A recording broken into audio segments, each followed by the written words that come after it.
sur la Senactu 44.com. asalaamaaleykum chers amis internautes du Senactu 44 ginnaaw bi ñu leen nuyoo ziar leen rafetlu bu baax a baax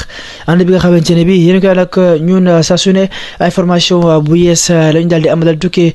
ci Seneweb Sénégal 7 daal di koy confirmer tout à l'heure mu ñeel Guy Marius Sagna mi nga xamante ne bii dafa bokk ci parti boobu di ex Pastef waaye itam nekk député foofule ca assemblée nationale waaye rek di leen fàttali ni de Guy Marius Sagna moom la nekkoon ci li nga xamante ne bii moom moo di diine islam bu ñu sukkandikoo itam ci Seneweb ak Sénégal 7 Guy Marius Sagna moom la daal dina di dugg niki tey ci li nga xamante ne bii moom moo di diine islam waaye itam daal di jël li nga xamante ne bii moo di soxna mu nekk li nga xamante ne bii moom moo di ñaareel ba tey ñu ñuy xamal ni soxna soosu li nga xamante ne bii Guy Marius Sagna daal dina koy jël comme seconde épouse doom la si Diouma Dieng Diakhaté gannaaw rek bi mu duggee ci diine ji nga xamante ne bii moom moo di diine yi Seydina Muhammad sallallahu alayhi wa sallam mu doon ak gan gu yees jëm ci sunu mbokk jullit yi nga xamante ne bi tey ñoo am mbégte ak contentement fas yéene dalal seen gan googule di Guy Marius Sagna information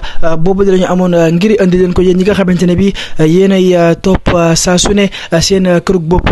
gile di Senactu 44 waaye itam mu jëmoon ci Guy Marius Sagna moom la nga xamante ne bi ñëpp xam nañ ko ci xeexal réew mu di réewum Sénégal waaye itam di xeex ngir rek natangoom boobule di président Ousmane Sonko daal di génn foofu mu nekk mbokk yi incha allahu rek lépp lu fi ruusaat ci ay xibaar jëm ci lu nu mel incha allahu daal leen ko digtal yéen ñi nga xamante ne bi yéen yaa baaxoo di topp Senactu 44 saa su ne jërë ngeen jëf mbokk yi ak